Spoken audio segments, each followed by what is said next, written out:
उनके माता पिता जानते हैं, उनके माता पिता ही उनको बताएंगे। लेकिन इन नौजवानों को ये तो बतावें कि आपने इनको रोजगार क्या दिया, इनकी ग्रामीण शिक्षा को बर्बाद क्यों कर दिया। ये जो हमारे प्राथमिक विद्यालय हैं उनको अनाथालय क्यों बना दिया। ये जो हमारे प्राथमिक विद्यालय हैं उसमें हमारे क्यों नहीं सक्षम मेरिटोरियस हमारे बच्चे निकल रहे हैं। ये बताइए कि इसी 15 साल में निजी स्कूल मशरूम ग्रोथ की तरह कैसे बना। जब एक संस्थाएं खत्म होती हैं तो वैकल्पिक संस्थाएं आती हैं। जिन विद्यालयों में हमारे सभी बच्चे पढ़ कर के आगे निकले उन विद्यालयों को इन्होंने समाप्त कर दिया।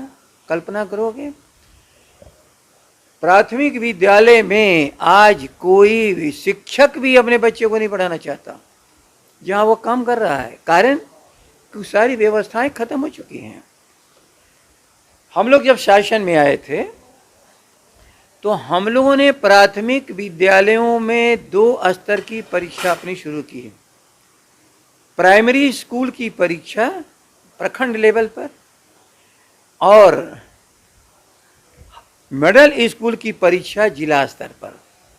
पहले से हाई स्कूल की परीक्षा राज्य स्तर पर होती रही है और ऊंची शिक्षा विश्वविद्यालय के स्तर पर, लेकिन हम लोगों ने उसको 4 स्तर पर किया ताकि हम अपने बच्चों की प्रतिभा का आकलन करें।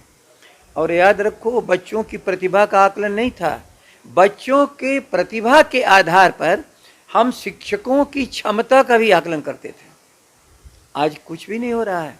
बिहार की जनता की बात कर रहे हो कि अपने इर्द गिर्द की विलासिता की बात कर रहे हो। मैं जहां कह रहा हूं ख्याल कर लेना, जिन नौजवानों की बात कर रहे हो मैं उन नौजवानों की बात कर रहा हूं। वो हमारे नौजवान आज बेरोजगार होकर के क्यों भटक रहे हैं, उनके लायक क्यों नहीं काम यहां पर है। क्योंकि बाहर भी जाने पर जिसको कहते हैं सही और अच्छी शिक्षा हो तो बाहर जाकर के सम्मानपूर्वक काम पा सकते हैं। हमारे ग्रामीण और गरीबों के बच्चों को इन्होंने बर्बाद कर दिया।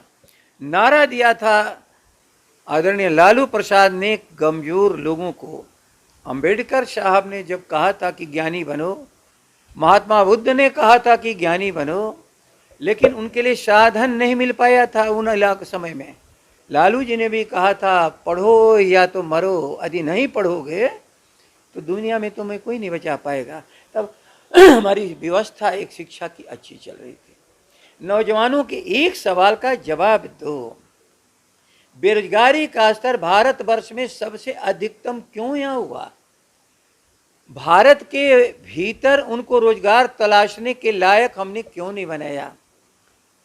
नीतीश कुमार जी हमारे ग्रामीण बच्चों को, नौजवानों को जिस पर आप निगाह डाल रहे हो भ्रम फैलाने का, 15 साल पहले का बात आप नहीं जानते हो।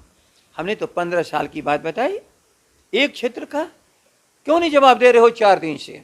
4 दिन पहले मैंने जो आपके सामने सारे नौजवानों के सामने आंकड़े रखे, नौजवान आपसे तो पूछ रहा है, आप उसका जवाब नहीं दे रहे हो। आप जब सवाल कर रहे हो कंप्यूटर का, बोलो मत। मैं भी एक विभाग का मंत्री था और आज जिस मोबाइल पर फोटो खींच रहे हो उस समय मोबाइल पर ये फोटो नहीं आते थे कहीं से। बावजूद हमने जो वायरलेस सिस्टम था हम अपने सारे जगहों पर, तटबंधों पर रखते थे और एक एक चीज़ हमारे यहाँ उसकी फ़ोटो आती रहती थी और सारी बात आती थी। और कंप्यूटराइज सिस्टम जो हमारा था सिंचाई विभाग का, वो देश के पैमाने पर उसको सराहा गया था। समय के साथ संख्या बढ़ती है, हो सकता क्या संख्या बढ़ गई हो, समय के साथ स्वाभाविक रूप से संख्या बढ़ती है। लेकिन इंट्रोड्यूस कब हुआ? इंट्रोड्यूस हम लोगों ने किया, लालू प्रसाद जी ने किया। और लालू प्रसाद के शब्दों को क्या इन लोगों ने ढाला कि लालू प्रसाद कहते हैं कि आईटी फाइटी क्या होता है। गलत। सारी चीज़ों को कंप्यूटराइज सिस्टम, इवन हम लोगों ने अपनी ट्रेजरी को कंप्यूटराइज कर दिया था। एक एक पैसे की निकासी, एक एक पैसे का जमा, पूरे वित्त मंत्रालय में एक एक चीज़ सूचना आती रहती थी हुई कि नीतीश कुमार को मुख्यमंत्री बना दिया। पहले याद रख लो, 14 के चुनाव में 0 पर गए थे ना, 0 पर। तो 0 वाला हमें क्या देगा? ये पूरे बिहार में जो 243 असेंबली सेगमेंट्स हैं, 2 लोकसभा जीते थे, 15 लोकसभा में के किसी विधानसभा के सेगमेंट में 1 नंबर थे, 2 नंबर 3 नंबर मिला के कुल 35 सीट इनके पास राजद और कांग्रेस से के मुकाबले थी। 155 से ऊपर सीट आदरणीय लालू जी के पास थी, राजद के पास था। हमने न उनको त्याग करके 100 पर पहुंचाया। सड़क पर लेट रहे थे, सड़क पर घूम रहे थे, कोई इनको पूछने वाला नहीं था। 10 सालों में मुख्यमंत्री रहने के बाद इनके चेहरा इतना विकृत था कि बिहार की जनता ने इनको रिजेक्ट कर दिया। ये जानते हो, एक वृक्ष होता है और एक वृक्ष में लिपटा हुआ ऐसा एक चीज होता है कि जिस वृक्ष पर चला जाए उसी वृक्ष को खा जाता है। हम लोग अपने यहाँ उसको भंवर कहते हैं, जो भी अन्य जगह पर क्या कहते हैं, वो परोपजीवी है। परोपजीवी क्या होता है? उसका जीवन ही आधारित होता है किसी के साथ। नीतीश कुमार जी परोपजीवी हो, उस लतर के समान हो कि यदि वृक्ष का सहारा न मिले, मजबूत का सहारा न मिले तो जमीन में चले जाओगे। एक बाजा होता है बहुत बड़ा बाजा, उसको हम लोग धुधका कहते हैं। सारा बाजा बजता है तो उसको भी मुंह में लगाए रहता है बाजा बजाने वाला। गांव वाले एक बार ने कहा कि जरा भाई आप अलग से बजाओ, तुम्हारा बाजा तो सबसे बड़ा है। तो कहा कि ये अलग से नहीं बजता, ये शामिल बाजा है। जब सब बाजा बजेगा तो उसी में हमारा भी बाजा बजता है। तो नीतीश कुमार आप शामिल बाजा हो, अकेले कुछ नहीं हो। कभी भाजपा के साथ, कभी चिराग के साथ, कभी लालू प्रसाद जी के साथ। कि राजद इस पूरी टेक्नोलॉजी में खड़ा हो चुका है। हमारे नौजवानों के हाथ में मोबाइल है। हमने कहा कि बताओ, हो सकता है इससे समाचार सुनते हो, वीडियो देखते हो, गाना सुनते हो, इसी से ऑनलाइन हमारी मेंबर बन जाओ। ऑनलाइन मेंबरी इन लोगों के कागज पर चली है, हमारी ऑनलाइन मेंबरी चली है। तो हमारे बच्चे नौजवान इसी के द्वारा सदस्य भी बन रहे हैं। और ये सारे नंबर हमारे पास नोट है, कम से कम 1 करोड़ लोगों का। हम 1 करोड़ लोगों को आप जुटा बिल्कुल नहीं, ऑनलाइन मेंबरी कम बने हैं, लेकिन अन्य हमारे जो मेंबरी चली है लोगों के पास जा करके रसीद के द्वारा इस सब मिला करके है। भाई जमात तो हमारी है, उस जमात में भ्रम फैला के जितना भी ये नुकसान हमारा कर लें, इन लोगों के पास कोई अलग का चीज नहीं है। 15 साल बनाम 15 साल का भ्रम फैलाते हो और कहते हो जंगल राज, और जब हम उसको साबित करते हैं कि जनता का राज, तो जवाब तो नहीं दे रहे हो।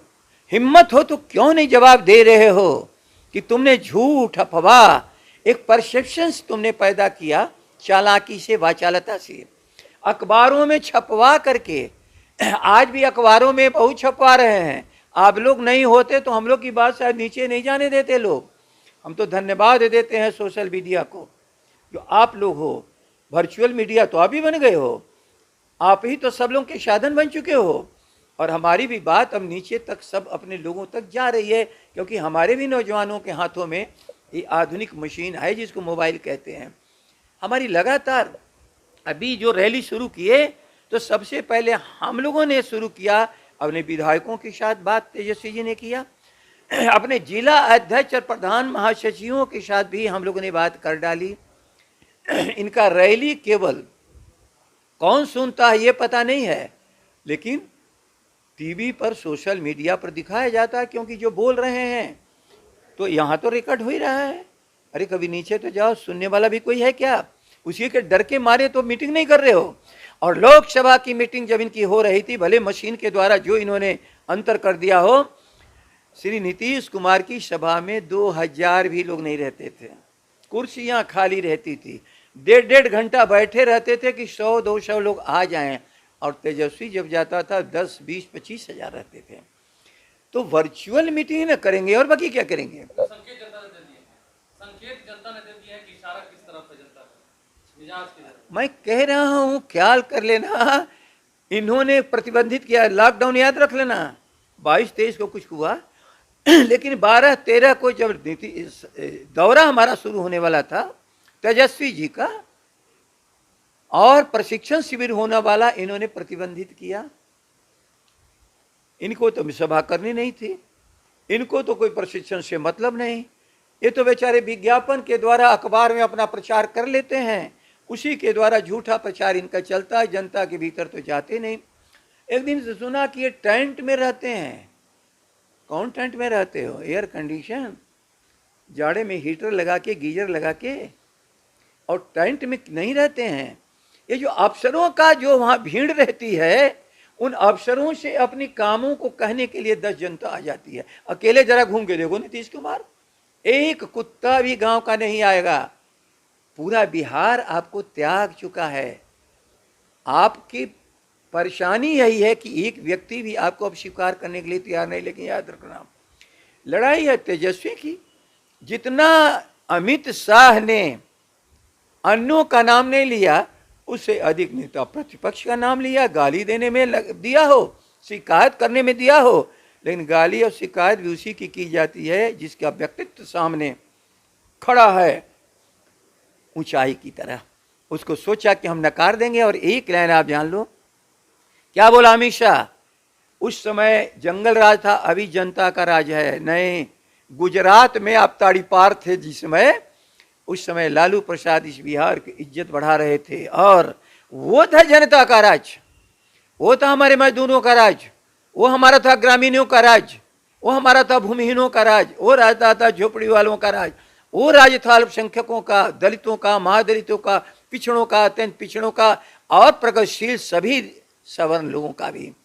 ये राज्य तो राक्षस राज है, शैतानों का राज्य है, शैतानों का राज्य है। कोरोना में जिस ढंग से लाठी मारे हो नीतीश कुमार और अमित शाह, डर के मारे नहीं जा रहे हो और कह रहे हो कि वर्चुअल रैली नहीं है। ये कहते हैं इसको नो रैली। नो रैली नाटक कर रहा है, केवल दिखावा कर रहा है, कोई इसको सुनने वाला नहीं है, तो जबरदस्ती सी मशीन